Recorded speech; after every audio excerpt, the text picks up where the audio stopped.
Hello बच्चों, welcome to our channel physics Patna से। आज के इस वीडियो में हम सीखने वाले हैं टॉर्क के बारे में। टॉर्क एग्जैक्टली क्या है, ये क्या कर सकता है, कैसा मोशन करवा सकता है ये बॉडी में प्रोड्यूस, है ना। और इससे रिलेटेड हम कुछ न्यूमेरिकल्स डिस्कस करेंगे जिससे आपको एग्जैक्टली आइडिया मिल जाएगा कि कोई भी न्यूमेरिकल टॉर्क से रिलेटेड हम कैसे टैकल कर सकते हैं, सॉल्व कर सकते हैं। तो आइए स्टार्ट करते हैं। सबसे पहला चीज कि आखिर ये टॉर्क है क्या। टॉर्क को हम मोमेंट ऑफ फोर्स भी बोल सकते हैं। क्यों बोल सकते हैं एग्जैक्टली अभी हमें पता चल जाएगा। It is the turning effect produced in a body pivoted या फिर fixed at a point when force is applied on it। अब देखिए टॉर्क, जैसे इसके लिए मैंने एक एग्जांपल रखा है छोटा सा समझने के लिए।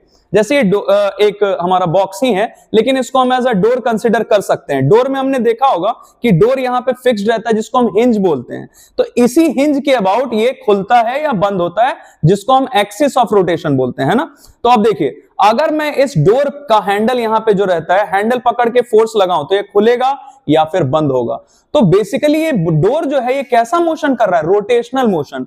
तो रोटेशनल मोशन करवाने के लिए हमें दो चीजों का ध्यान रखना पड़ता है। पहला तो हमें फोर्स लगाना पड़ेगा और दूसरा ये बॉडी एक जगह पे फिक्स्ड होना चाहिए। अगर ये फिक्स्ड नहीं होता तो क्या होता, जरा देखते हैं। जैसे इसमें मैंने टॉर्क प्रोड्यूस कर दिया और टॉर्क प्रोड्यूस करने के लिए मैंने क्या किया, फोर्स लगाया।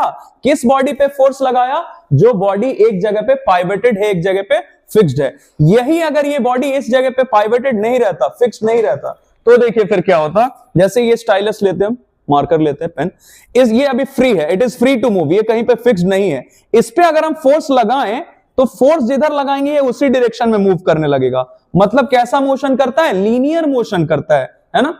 तो इससे हमने दो चीज कंक्लूड किया कि अगर किसी बॉडी पे फोर्स लगता है तो वो बॉडी कैसा मोशन करता है, लीनियर मोशन करता है। लेकिन अगर किसी बॉडी में रोटेशनल मोशन करवाना है तो उसमें हमें क्या प्रोड्यूस करना पड़ता है, टॉर्क प्रोड्यूस करना पड़ता है। और टॉर्क प्रोड्यूस करने के लिए क्या क्या जरूरी है, the body should be fixed at a point, और उस पर फोर्स लगाना चाहिए, है ना। अब जैसे देखिए ये बॉडी एक जगह पे फिक्स कर ही दिया, हम फोर्स नहीं लगाते हैं तो इसमें टॉर्क खुद से थोड़ी प्रोड्यूस होगा और ये खुद से रोटेशनल मोशन थोड़ी करेगा। हमने इस पे फोर्स लगाना शुरू किया, ऊपर नीचे लेफ्ट राइट जिधर भी लगाएं, ये कैसा मोशन करेगा, रोटेशनल मोशन करेगा, क्योंकि अब इसमें टॉर्क प्रोड्यूस हो रहा है ना। तो इट इज क्वाइट सिंपल। अब देखिए इसका एक्सप्रेशन हमने यहां पे लिखा हुआ है, ये टाउ है, it is used as the symbol for torque. तो ये हमारा टॉर्क के लिए टाउ हमने यूज किया। इसका एक्सप्रेशन क्या है देखिए, फोर्स को मल्टीप्लाई करते हैं किससे, perpendicular distance between line of action of force and axis of rotation, है ना। अब जैसे इसका एक छोटा सा हम एग्जांपल लेते हैं। सपोज दैट हमारे पास ये एक बॉडी है, एक बॉडी हमने ले लिया यहां पे। अब इस बॉडी को मान लेते हैं कि हमने यहां पे फिक्स कर दिया, किसी ऐसे जगह पे हमने इसको फिक्स कर दिया, यहां पे फिक्स कर दिया, ये हमारा फिक्स हो गया बॉडी। अब देखिए ये बॉडी को हमने यहां पे फिक्स कर दिया, तो यही हमारा क्या है, पाइवट या फिक्स्ड पॉइंट या एक्सिस ऑफ रोटेशन, तीनों में से कोई भी चीज हम बोल सकते हैं। तो ये हमारा एक्सिस ऑफ रोटेशन है। जनरली एक्सिस ऑफ रोटेशन को हम ओ से डिनोट करते हैं। अगर कुछ और नाम दिया रहा तो हम ले सकते हैं, नहीं तो जनरली एक्सिस ऑफ रोटेशन को ओ से डिनोट करते हैं। अब देखिए जरा, अगर हम इस पे फोर्स लगाएं ऐसे अपवर्ड डायरेक्शन में, हम इस पे फोर्स लगाते हैं, अगर ऐसे मान लेते हैं फोर्स का हम कुछ वैल्यू ले लेते हैं 10 न्यूटन, तो हमने इस पे फोर्स लगा दिया। अब इसमें टॉर्क कितना प्रोड्यूस होगा, इसके लिए हम क्या कर सकते हैं, फोर्स का वैल्यू रखना है और उसको मल्टीप्लाई किससे करना है, perpendicular distance between line of action of force. तो ये हमें दिख रहा है कि ये फोर्स ऐसे लग रहा है, तो यही क्या है इसका line of action of force, और ये रहा इसका एक्सिस ऑफ रोटेशन। तो line of action of force और एक्सिस ऑफ रोटेशन के बीच का जो ये डिस्टेंस है, परपेंडिकुलर डिस्टेंस, इससे हम मल्टीप्लाई कर देते हैं। मान लेते हैं कि डिस्टेंस 2 मीटर होगा, तो हम क्या करेंगे, टॉर्क फाइंड करने के लिए हमने किया 2 metre into 10 newton, that is 20 newton metre. ये आ गया हमारा टॉर्क, या फिर जिसको हम मोमेंट ऑफ फोर्स बोलते हैं। अब देखिए मोमेंट ऑफ फोर्स क्यों बोला, क्योंकि फोर्स जरूरी है, बिना फोर्स लगाए ये प्रोड्यूस नहीं होता है, इसलिए मोमेंट ऑफ फोर्स या फिर टॉर्क बोल सकते हैं। अब एक चीज इसमें और, आपने आज तक किसी भी डोर में, किसी भी विंडो में हैंडल हमेशा अपोजिट एंड पर देखा होगा, है ना। फॉर एन एग्जांपल यहीं पे हम ये बना के देख लेते हैं, जैसे कि ये इस चीज पे भी हम आते हैं। अभी हमने किसी भी डोर में हैंडल जो है वो हमेशा देखा होगा जहां पे ये हिंज रहता है, हिंज से बिल्कुल ऑपोजिट एंड पे, जैसे हैंडल मान लेते हैं यहां पे लगा हुआ है। क्यों भाई, ऐसा क्यों, क्योंकि हमें जो इस डोर को खोलने के लिए जो टॉर्क प्रोड्यूस करना है वो तो करना ही पड़ेगा। मतलब टॉर्क हमारा क्या हो जाएगा यहाँ पे, कांस्टेंट। मैं यहाँ शॉर्ट में थोड़ा लिख देता हूं, टॉर्क के लिए क्या है, force into perpendicular distance between line of action of force and axis of rotation. अब देखिए इसमें टॉर्क जो प्रोड्यूस करना है हमें, मान लेते हैं कि हमें इसमें टॉर्क चाहिए 20 न्यूटन मीटर का, अभी जो हमने एग्जांपल लिया था वही ले लेते हैं, 20 न्यूटन मीटर का टॉर्क चाहिए। अब इसे मैं खोलने जाऊं या एक छोटा सा बच्चा खोलने जाए या कोई एल्डरली पीपल खोलने जाए, टॉर्क तो उतना चाहिए ही डोर को, अगर उतना मिला तो खुलेगा, बंद होगा, नहीं तो नहीं खुलेगा या फिर बंद नहीं होगा। मतलब टॉर्क यहां पे हमारा हो गया कांस्टेंट। अब देखिए दो चीजों के बीच में रिलेशन हमें मिल गया, क्या क्या, टॉर्क कांस्टेंट हो गया, बचा क्या, ये फोर्स को हम इधर ला सकते हैं डिनोमिनेटर में, और इधर हमारा ये परपेंडिकुलर डिस्टेंस ऐसे करके हम लिख सकते हैं। तो देखिए इन दोनों के बीच में कैसा रिलेशन है, इनवर्सली प्रोपोर्शनल का। टॉर्क को हमने जब कांस्टेंट रखा है तो दो चीजों के बीच में, फोर्स और perpendicular distance between line of action of force and axis of rotation के बीच का हमें रिलेशन कैसा मिल गया, इनवर्सली प्रोपोर्शनल। तो ऑब्वियसली ये जो हमारा डिस्टेंस, ये देखिए ये रहा axis of rotation that is hinge, और हम हैंडल पकड़ के यहां से फोर्स लगाने वाले हैं, तो यही है ना हमारा line of action of force. तो इन दोनों के बीच का डिस्टेंस जितना ज्यादा रखेंगे, फोर्स हमें उतना ही कम लगाना होगा। अगर यही हैंडल हम खोल के यहां लगा देते हैं, सपोज दैट हम ये हैंडल यहां से हटा के और कहां पे लगा देते हैं, हम हैंडल लगा लेते हैं यहां पे, तो फिर क्या करना होता, फिर अब ये फोर्स हमारा line of action of force हम यहां से ऐसे लगाते हैं, तो line of action of force और एक्सिस ऑफ रोटेशन के बीच का डिस्टेंस हो गया कम। तो डिस्टेंस अगर कम हो गया तो फोर्स ज्यादा लगाना पड़ता, और कोई भी ये नहीं चाहेगा कि बहुत ज्यादा फोर्स लगा के हम अपना कोई काम करें, हम चाहते कम से कम फोर्स लगाएं और हमारा काम हो जाए, है ना। तो इट इज क्वाइट सिंपल, इसीलिए हैंडल हम हमेशा हिंज के बिल्कुल ऑपोजिट एंड में लगाते हैं। अब चलिए आगे बढ़ते हैं।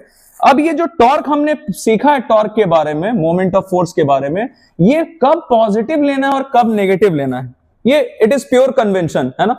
ऐसा यूनिट मैंने यहां लिख दिया है जो अभी हमने देखा था, ऐसा यूनिट क्या होगा, न्यूटन मीटर, क्योंकि फोर्स के लिए क्या लेना होगा, फोर्स के लिए लेना होगा न्यूटन, और ये डिस्टेंस के लिए मीटर। अब देखिए अगर जैसे यहां पे मैंने एक बॉडी रखा हुआ, इस पे मैं अगर फोर्स लगाऊं ऐसे डाउनवर्ड डायरेक्शन में, तो ये देखिएगा ये कैसे, इसमें टॉर्क कैसा प्रोड्यूस होगा। जब भी ऐसा कंफ्यूजन हो ना, तो आप पेन पेंसिल जो भी हाथ में उसको पकड़ लेना, जहां पे एक्सिस ऑफ रोटेशन बोला है, ये एक्सिस ऑफ रोटेशन यहां पकड़ लिया। अब देखिए ये फोर्स इस पे ऐसे लग रहा है डाउनवर्ड डायरेक्शन में, कैसे घूमेगा, एंटी क्लॉकवाइज घूमेगा क्या, ये कैसे घूम रहा है, एंटी क्लॉकवाइज घूम रहा है। तो ये एंटी क्लॉकवाइज टॉर्क के लिए हम पॉजिटिव साइन लेते हैं, है ना, और क्लॉकवाइज टॉर्क के लिए अगर कोई यहां से फोर्स लगाने लगे, तो आप देखिए यहां पे पकड़ लिया, ये फोर्स लगा रहे हैं ऐसे हम नीचे, तो ये कैसे घूमेगा, क्लॉकवाइज, ये कैसे घूमेगा, क्लॉकवाइज, क्लॉक के डायरेक्शन में घूमेगा। तो क्लॉकवाइज टॉर्क को हम हमेशा नेगेटिव लेते हैं। ये दो चीज जानना बहुत जरूरी है अगर हमें इसका न्यूमेरिकल सॉल्व करना है टॉर्क का। तो अब आइए न्यूमेरिकल्स की तरफ बढ़ते हैं। जैसे मैंने आपके सेलिना टेक्स्ट बुक का ही 2-3 न्यूमेरिकल्स इसमें रखा है। सबसे पहला न्यूमेरिकल हमें दिख रहा है, the moment of force 10 newton, मतलब फोर्स का पता चल गया, फोर्स कितना है, 10 newton, about a fixed point O। As I told you कि जनरली हम एक्सिस ऑफ रोटेशन को O से ही डिनोट करते हैं। तो ये मोमेंट ऑफ फोर्स किसका, कितने फोर्स का, 10 न्यूटन फोर्स का, कितना है मोमेंट ऑफ फोर्स, मतलब टॉर्क कितना आया है, 5 न्यूटन मीटर। तो हमें टॉर्क पता चल गया और फोर्स पता चल गया। फाइंड क्या करना है, देखिए फाइंड हमें करना है कि ये डिस्टेंस कितना होना चाहिए दोनों के बीच का। Calculate the distance of point O from the line of action of force. एक छोटा सा डायग्राम इसके लिए बना लेते हैं। जैसे ये होगा हमारा पॉइंट O, जहां पे बॉडी फिक्स्ड है, that is the axis of rotation, और मान लेते हैं यहां से हम फोर्स लगा रहे हैं, ये फोर्स का वैल्यू दिया, तो हमसे पूछा गया कि ये जो डिस्टेंस है पॉइंट O और फोर्स के बीच का, ये डिस्टेंस हमें निकालना है। तो हम क्या करेंगे, हमें पता है टॉर्क का फॉर्मूला हमें पता है, torque equal force into perpendicular distance between line of action of force and axis of rotation. तो टॉर्क का वैल्यू रख लिया 5 न्यूटन मीटर, इधर फोर्स 10 न्यूटन, तो ये डिस्टेंस यहां से आ जाएगा, है ना। परपेंडिकुलर डिस्टेंस हम सॉल्व कर सकते हैं, ये परपेंडिकुलर डिस्टेंस कितना आ जाएगा, 5/10 मतलब 0.5 मीटर। तो इट इज क्वाइट सिंपल, ये बिल्कुल बेसिक सा हमने देखा। अब थोड़ा सा लेवल अप करते हैं। देखिए दूसरा हमने न्यूमेरिकल यहां पे रखा है, अ व्हील, ये हमें व्हील दिख रहा है, इसका डायमीटर है 2 मीटर, यहां से लेके यहां तक ये है 2 मीटर इसका डायमीटर। तो ऑब्वियसली रेडियस हमें पता चल गया 1 मीटर होगा। विथ एक्सल, इसका एक्सल यहां O पे दिया गया, ठीक है। फोर्स लगाया हमने 2 न्यूटन एट पॉइंट B, ये पॉइंट B पे 2 न्यूटन का फोर्स लगाया। Calculate the moment of force about the centre O। अब देखिए इसका मतलब हमें समझना है, ये जहां पे भी एक हमें टर्म लिखा मिलता है ना, अबाउट दिस पॉइंट, मतलब वही हमें क्या लेना है, एक्सिस ऑफ रोटेशन, है ना। तो ये हमारा कीवर्ड हो गया। तो अबाउट द सेंटर O बोला गया, मतलब टॉर्क निकालना है किसके about, about the centre O।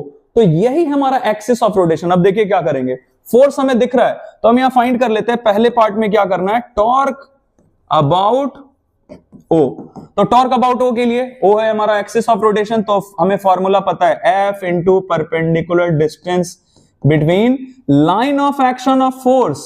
यही है ना हमारा line of action of force, और ये रहा एक्सिस ऑफ रोटेशन। तो दोनों के बीच का ये देखिए परपेंडिकुलर डिस्टेंस, परपेंडिकुलर डिस्टेंस क्या हो जाएगा हमारा दोनों के बीच का, ये रहा perpendicular distance, that is the radius obviously. तो ये परपेंडिकुलर डिस्टेंस हमें पता चल गया कितना, 1 मीटर। तो हम यहां वैल्यू रख लेते हैं, इसका वैल्यू कितना आ जाएगा, फोर्स का वैल्यू हमने रख लिया 2 newton into 1 metre, that is 2 newton metre. अब देखिए आपको देख के पता चल रहा हो कि अगर यहां पे एक्सिस ऑफ रोटेशन है पॉइंट ओ पे, और ये फोर्स लग रहा है इस पे व्हील पे ऐसे, है ना, फोर्स ऐसे लग रहा है ना, इस डायरेक्शन में फोर्स लग रहा है, तो इस डायरेक्शन में अगर फोर्स लगा तो ये कैसे घूमेगा, क्लॉकवाइज डायरेक्शन में। तो हम यहां लिख लेते हैं क्लॉकवाइज डायरेक्शन में लग गया।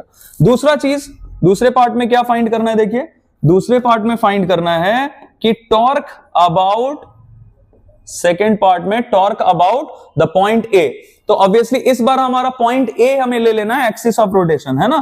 तो पॉइंट ए अगर हम ले लेंगे एक्सिस ऑफ रोटेशन, तो देखिए क्या होगा, पॉइंट ए को ले लिया एक्सिस ऑफ रोटेशन, तो अब perpendicular distance between line of action of force and axis of rotation, ये पूरा लेना पड़ेगा हमें, मतलब डायमीटर लेना पड़ेगा। तो इसके लिए हम क्या कर सकते हैं, हम इस बार अबाउट ए निकालना है ना, तो फोर्स का वैल्यू हमने रख लिया 2 newton into perpendicular distance between line of action of force and axis of rotation, that is a obviously, that is 2 metre. तो ये क्या आ गया, 4 न्यूटन मीटर। और फिर से डायरेक्शन वही होगा, यहां पे हमने लगाया है, ये देखिए एक्सिस ऑफ रोटेशन है और हम फोर्स ऐसे लगा रहे हैं, तो ये कैसे घूमेगा, क्लॉकवाइज डायरेक्शन, है ना। ओके, अब देखिए ये आई थिंक ये जो हमने डिस्कस किया है आपको समझ में आया होगा। अब आगे देखते हैं, ये तीसरा न्यूमेरिकल हमने रखा है, तो it is also quite simple, इसका हमें आइडिया मिल जाएगा कैसे हमें अटेम्प्ट करना होगा। जैसे हमें दिख रहा है कि यहाँ पे एक हमारा स्ट्रेट रॉड जैसा दिख रहा है, यहाँ पे ये हमारा पॉइंट ओ जो है obviously it is our axis of, point O is axis of rotation, और यहां से एक फोर्स लग रहा है 5 न्यूटन का, एक 3 न्यूटन का। पहले फाइंड करना है moment of force F1 about O, about O बोल दिया मतलब O is the axis of rotation here, तो मोमेंट ऑफ फोर्स निकालना है किसका, ऑफ F1 अबाउट ओ। तो इसके लिए हमें फॉर्मूला पता है, अबाउट ओ क्या हो जाएगा, फोर्स का वैल्यू रखना है, that is 5 Newton into perpendicular distance between what, between line of action of force and axis of rotation, that is 2 metre obviously। तो ये हो गया 10 न्यूटन मीटर। डायरेक्शन कैसे पता चलेगा, फिर से वही चीज, ओ यहां है, इसको पकड़ लेना है, और ये देखिए फोर्स ऐसे लग रहा है, ये कैसे घूमेगा, एंटी क्लॉकवाइज डायरेक्शन में जाएगा क्या, ये एंटी क्लॉकवाइज। तो यहां पे हम लिख देंगे एंटी क्लॉकवाइज डायरेक्शन। फिर उसके बाद दूसरे पार्ट में बोला गया है टॉर्क निकालना है किसका, फोर्स F2 का, अगेन अबाउट O। तो अबाउट O निकालना है, फिर से मतलब O ही हमारा क्या है, एक्सिस ऑफ रोटेशन है। तो यहां से फिर से हमें दिख रहा है, हम क्या करेंगे, force that is 3 Newton into perpendicular distance between line of action of force and axis of rotation, that is 4। तो ये आ गया 12 न्यूटन मीटर, है ना। डायरेक्शन कैसा होगा, देखिए ये यहां से पकड़ रखा है, ये एक्सिस ऑफ रोटेशन, फोर्स ऐसे नीचे लग रहा है, कैसे घूम रहा है, एंटी क्लॉकवाइज। तो हम यहां से लिख सकते हैं, sorry it will be clockwise, तो यहां पे हम लिख देंगे क्लॉकवाइज, है ना। अब देखिए थर्ड पार्ट में क्या पूछा गया है कि इन दोनों का टोटल मोमेंट ऑफ फोर्स क्या हो। टोटल के लिए हम क्या करते हैं, ऐड करते हैं, तो total moment of the two forces about O निकालना है। तो टोटल टॉर्क निकालने के लिए हम क्या करेंगे, अभी अभी मैंने आपको बताया था कि एंटी क्लॉकवाइज वाले के लिए प्लस साइन लेते हैं और क्लॉकवाइज वाले के लिए माइनस, तो दोनों को साइन के साथ ऐड कर लेते हैं। 10 न्यूटन मीटर के आगे प्लस लगाया क्योंकि एंटी क्लॉकवाइज था, और 12 के आगे लगाएंगे माइनस, -12 न्यूटन मीटर, क्योंकि क्लॉकवाइज के लिए हम क्या लेते हैं, नेगेटिव। अब दोनों को ऐड कर देना है साइन के साथ, है ना। इसको हम अलजेब्रिक सम भी बोलते हैं, अलजेब्रिक सम मतलब साइन के साथ ऐड करना है। तो आपको दिख रहा होगा ये प्लस माइनस तो माइनस हो जाएगा, मतलब we are left with -2 newton metre, मतलब 2 न्यूटन मीटर हमारा टोटल टॉर्क है, और माइनस है मतलब किस डायरेक्शन में होगा, क्लॉकवाइज डायरेक्शन में होगा, है ना। तो आई होप कि मैंने आपको जो इसमें बताया है वीडियो में आपको अच्छा लगा हो, समझ में आया हो। अगर ऐसा है please do like our video and subscribe our channel and let others also know, so that they are also benefited with the informative videos. Thank you very much and keep watching.